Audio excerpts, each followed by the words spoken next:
Assalamualaikum warahmatullahi wabarakatuh.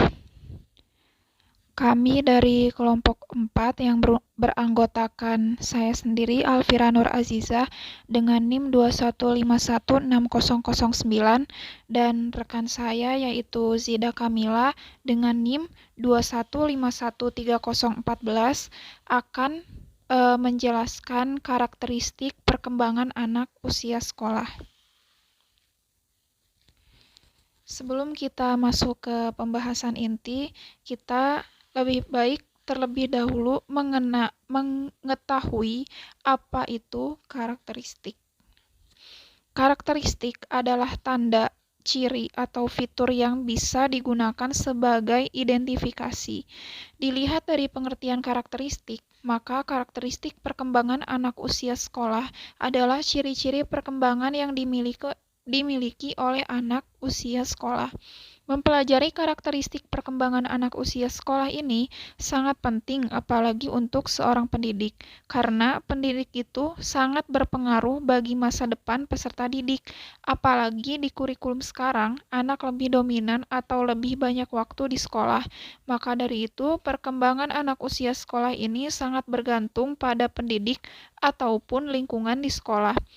Untuk bisa mengarahkan anak kepada perkembangan yang baik, maka seorang pendidik harus paham tentang karakteristik apa saja yang biasanya dimiliki oleh anak usia sekolah. Nah, di sini kita akan membahas dua karakteristik, yaitu yang pertama karakteristik perkembangan anak usia sekolah dasar yang akan dijelaskan oleh saya, dan nanti untuk karakteristik perkembangan anak usia sekolah menengah dari pertama dan atas itu akan dijelaskan oleh rekan saya yaitu Zida. Nah, karakteristik perkembangan anak usia sekolah dasar. Ada beberapa karakteristik anak usia sekolah dasar yang perlu diketahui oleh para guru agar lebih mengetahui keadaan peserta didik khususnya di tingkat sekolah dasar. Sebagai guru, harus dapat menerapkan metode pengajaran yang sesuai dengan keadaan siswanya, maka sangatlah penting bagi seorang pendidik mengetahui karakteristik siswanya. Anak SD merupakan anak dengan kategori banyak mengalami perubahan yang sangat drastis baik mental maupun fisik. Usia anak SD berkisar antara 6 sampai 12 tahun. Nah, perkembangan anak usia SD dibagi menjadi beberapa aspek, yaitu yang pertama, perkembangan fisik siswa SD. Mencakup pertumbuhan biologis, misalnya pertumbuhan otak, otot, dan tulang. Kelas 1 SD atau madrasah berada dalam periode peralihan dari pertumbuhan cepat masa anak-anak awal ke suatu fase perkembangan yang lebih lambat. Ukuran tubuh anak relatif kecil, perubahannya selama bertahun-tahun di SD. Kelas 3 SD, tinggi dan berat badan anak laki-laki dan perempuan kurang lebih sama. Sebelum usia 9 tahun, anak perempuan relatif sedikit lebih pendek dan lebih langsing dari anak laki-laki. Yang ketiga, akhir kelas 4 SD, pada umumnya anak perempuan mulai mengalami masa lonjakan pertumbuhan, lengan dan kaki mulai tumbuh cepat. Yang keempat, pada akhir kelas 5 SD, umumnya anak perempuan lebih tinggi, lebih berat dan lebih kuat daripada anak laki-laki. Anak laki-laki mulai lonjakan pertumbuhan pada usia sekitar 12 tahun atau kelas 6 SD. Yang kelima, menjelang awal kelas 6 SD, kebanyakan anak perempuan mendekati puncak tertinggi pertumbuhan mereka. Periode pubertas yang ditandai dengan menstruasi umumnya dimulai pada usia 12 sampai 13 tahun. Anak laki-laki memasuki masa pubertas dengan ejakulasi yang terjadi antara 13 sampai 16 tahun. Yang keenam, perkembangan fisik selama remaja dimulai dari masa pubertas. Pada masa ini terjadi perubahan fisiologis yang mengubah manusia yang belum mampu berproduksi menjadi mampu bereproduksi. Hampir setiap organ atau sistem tubuh dipengaruhi oleh perubahan-perubahan ini. Anak pubertas awal atau prepubertas dan remaja pubertas akhir atau postpubertas berada dalam tampakan luar karena perubahan-perubahan dalam tinggi proporsi badan serta perkembangan ciri-ciri seks primer dan sekunder. Yang ketujuh, fase sekolah dasar yaitu 6-12 tahun, ditandai dengan gerak atau aktivitas motorik yang lincah.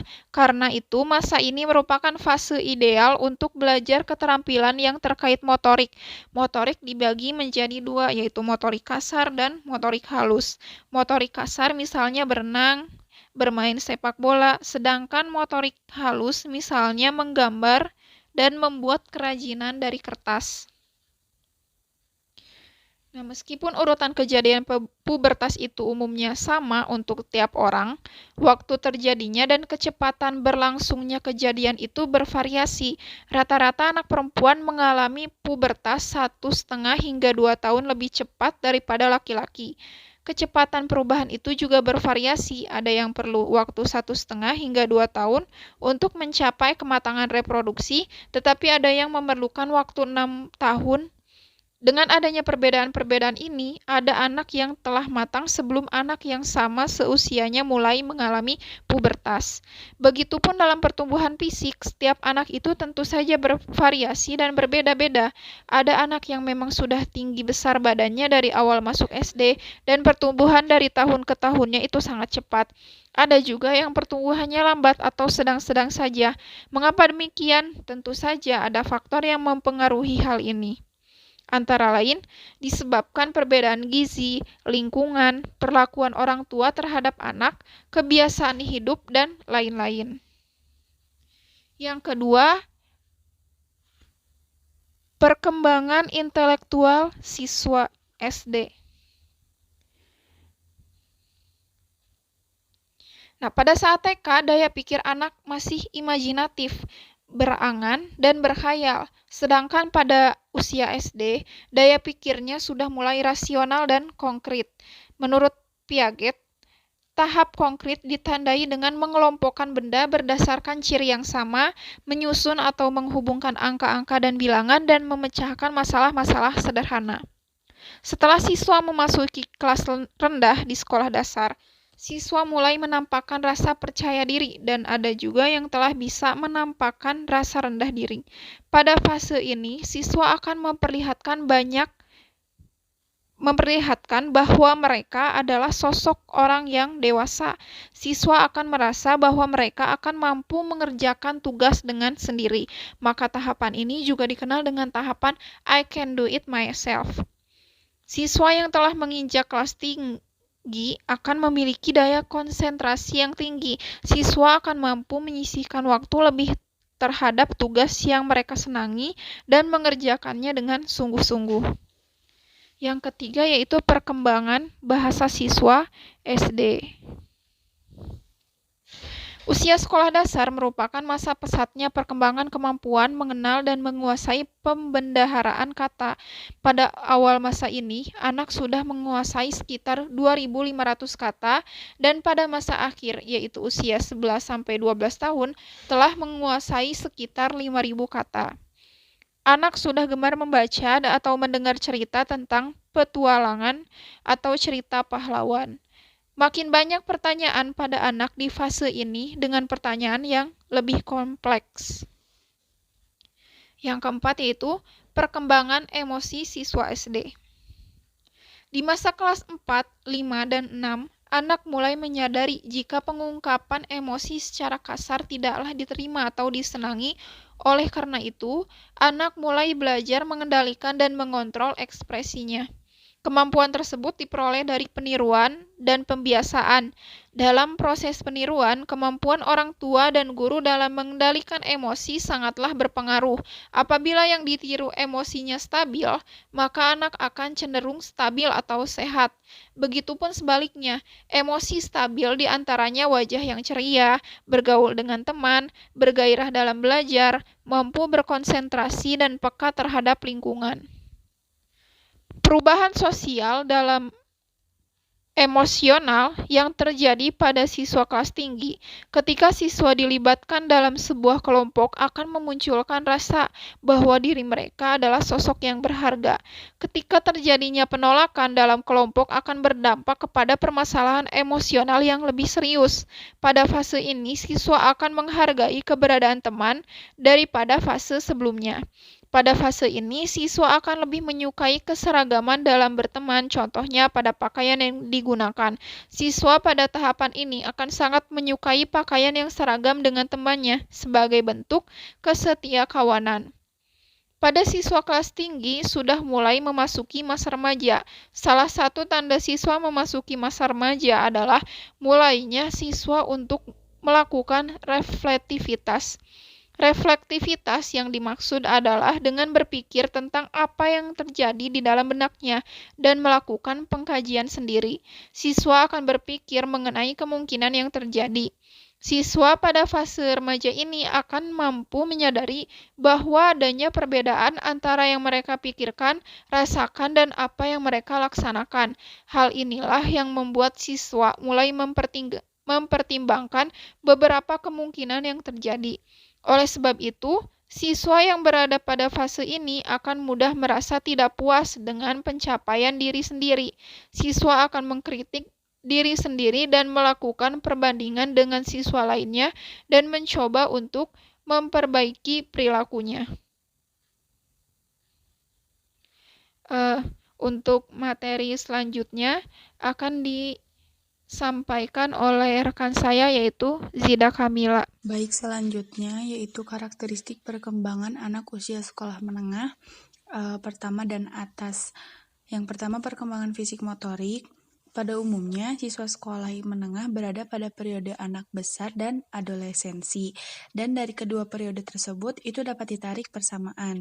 Jadi, secara langsung, pertumbuhan anak akan menentukan keterampilan dalam gerak, sedangkan secara tidak langsung, pertumbuhan dan kemampuan fisik atau motorik anak akan mempengaruhi cara anak memandang dirinya sendiri dan orang lain. Yang pertama itu ada gerak lokomotor atau gerakan berpindah tempat, yaitu gerakan yang berhubungan langsung dengan tubuh, misalnya jalan, lari, dan loncat. Nah, anak pada usia sekolah di menengah ini sudah bisa tentunya ya sudah banyak melakukan gerakan lokomotor, sudah lancar berjalan, sudah bisa berlari, sudah loncat, terus dalam berbaring juga sudah bisa telentang, telungkup, miring ke kanan dan miring ke kiri dan lain-lain. Terus yang kedua itu ada gerakan non-lokomotor atau gerakan tidak berpindah tempat, di mana sebagian anggota tubuh tertentu saja yang bergerak namun tidak berpindah tempat. Gerakan stabilisasi atau non-lokomotor seperti menghindar, meregang dan menekuk, memutar dan mengayun, mendorong dan menarik. Gerakan manipulatif yaitu di mana ada benda-benda yang digerakkan, misalnya pasti ya anak SMP itu sudah bisa SMP atau SMA itu sudah bisa melempar, sudah bisa menangkap, menyepak, memukul dan gerakan-gerakan lainnya yang berkaitan dengan lemparan dan menangkap benda. Kalau kita berbicara gender dalam hal perbandingan kekuatan antara anak laki-laki dengan anak perempuan, kalau di masa kanak-kanak itu tidak terlalu signifikan ya perbedaan antara anak laki-laki dengan anak perempuan. Tetapi pada masa adolescensi, perbedaan laki-laki dan perempuan itu sudah nampak, yaitu pada anak laki-laki lebih kuat pada bagian otot-otot tangan, lengan, dan bahu. Sedangkan untuk anak perempuan lebih kuat pada otot-otot kaki. Kemudian pada usia 12 tahun, di atas 12 tahun, secara umum anak laki-laki itu lebih kuat dibandingkan dengan anak perempuan. Terus siswa SMP juga berada pada dua masa remaja awal dan remaja akhir. Pada remaja awal yaitu usia 10-12 tahun, bagi perempuan itu terjadi pertumbuhan dan perkembangan yang dramatis gitu ya. Karena mulai adanya pubertas, terus hormon-hormon juga dan lain-lain. Yang kedua, itu ada perkembangan intelektual. Intelektual atau kecerdasan merupakan seluruh kemampuan berpikir dan bertindak secara adaptif, termasuk kemampuan mental yang kompleks seperti berpikir, mempertimbangkan, menganalisis, mengevaluasi, dan bisa menyelesaikan persoalan-persoalan. Nah, menurut Jane Piaget, perkembangan kognitif anak pada saat berada di sekolah menengah itu berada pada tahap formal operation stage dengan 5 rumusan sebagai berikut. Yang pertama, itu berlainan dengan cara berpikir anak-anak yang tekanannya kepada kesadarannya sendiri di sini dan sekarang. Cara berpikir remaja berkaitan erat dengan dunia kemungkinan. Remaja mampu menggunakan abstraksi dan dapat membedakan yang nyata dan konkret dengan abstrak dan mungkin. Jadi, kemampuan intelektual pada masa remaja ini, yang pertama itu anak usia SMP itu sudah bisa membayangkan ya, sudah bisa berimajinasi gitu. Jika kita sudah bisa berandai-andai lah pokoknya. Terus yang kedua itu melalui kemampuannya untuk menguji hipotesis, muncul kemampuan nalar secara ilmiah. Terus yang ketiga, remaja itu sudah dapat memikirkan tentang masa depan dengan membuat perencanaan dan mengeksplorasi berbagai kemungkinan untuk mencapainya. Jadi pada usia remaja ini, anak atau peserta didik itu sudah mulai mempunyai plan untuk masa depan dia gitu ya, sudah mulai bercita-cita. Sebenarnya pada masa sekolah dasar juga sudah mulai bercita-cita, tetapi hanya sekedar cita-cita saja gitu ya, aku ingin ini gitu, bermimpi saja. Tetapi kalau di masa SMP atau di masa menengah ini, SMP dan SMA, si anak itu sudah mulai mencari gitu bagaimana cara mewujudkan si cita-cita ini gitu, mengeksplor. Terus yang keempat, remaja menyadari tentang aktivitas kognitif itu efisien dan tidak efisien. Dengan demikian, introspeksi atau pengujian diri menjadi bagian kehidupannya sehari-hari. Jadi pada usia remaja ini atau pada usia menengah ini, usia sekolah menengah, itu si peserta didik sudah bisa membedakan mana yang baik untuk dirinya dan mana yang buruk, mana yang nggak efisien, mana yang efisien. Jadi bisa kita lihat gitu ya, kalau di pembelajaran pun sudah tahu waktunya pulang, terus kalau pergantian jam pelajaran itu kalau lebih gitu kan suka ada yang berani bilang gitu. Nah, ini tuh berarti intelektualnya jalan, yaitu menyadari tentang aktivitas kognitif itu efisien dan tidak efisien. Berarti dia tahu gitu ya, kalau sudah waktunya jam pergantian pelajaran berarti itu tuh sudah tidak efisien gitu, sudah bukan waktunya lagi gitu. Terus yang terakhir, berpikir operasi formal memungkinkan terbukanya topik-topik baru dan ekspansi berpikir secara umum. Kemampuan berpikir formal mengarahkan remaja kepada pemecahan masalah-masalah berpikir secara sistematis. Jadi ketika sudah usia sekolah menengah ini, siswa sudah mulai bisa memecahkan masalah secara sistematis. Ketika kita beri masalah, siswa tuh sudah tahu gitu tahapan-tahapannya. Oh, pertama tuh kita harus ini dulu, terus ini gitu untuk menyelesaikan suatu permasalahan.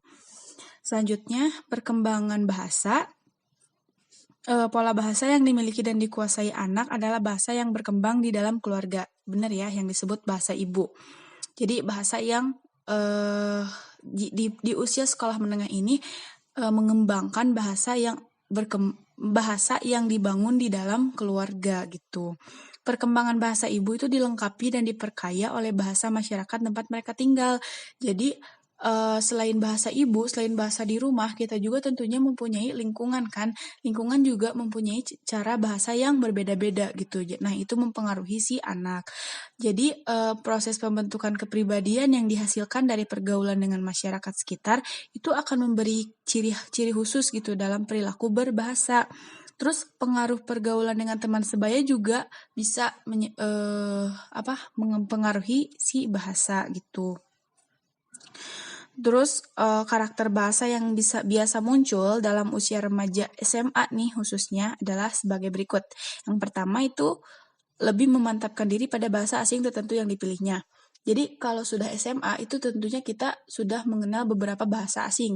Misalnya nih kalau kita sekolahnya di yang beragama Islam itu pasti ada bahasa Arab gitu kan. Terus kalau kita sekolahnya di sekolah negeri itu ada bahasa Inggris. Kalau sekolahnya di sekolah internasional itu apalagi kan ada berbagai bahasa asing. Nah, kalau di masa SMA ini siswa itu sudah bisa sudah punya kesukaan gitu ya. Kayaknya saya minat di bahasa Korea nih gitu. Jadi siswa itu sudah ada keinginan untuk mengembangkan bahasa asing selain bahasa ibunya gitu, selain bahasa Indonesia. Terus yang kedua itu menggemari literatur yang bernapaskan dan mengandung nilai-nilai filosofis, etis, religius. Yang ketiga itu lebih bersifat rasionalisme idealis.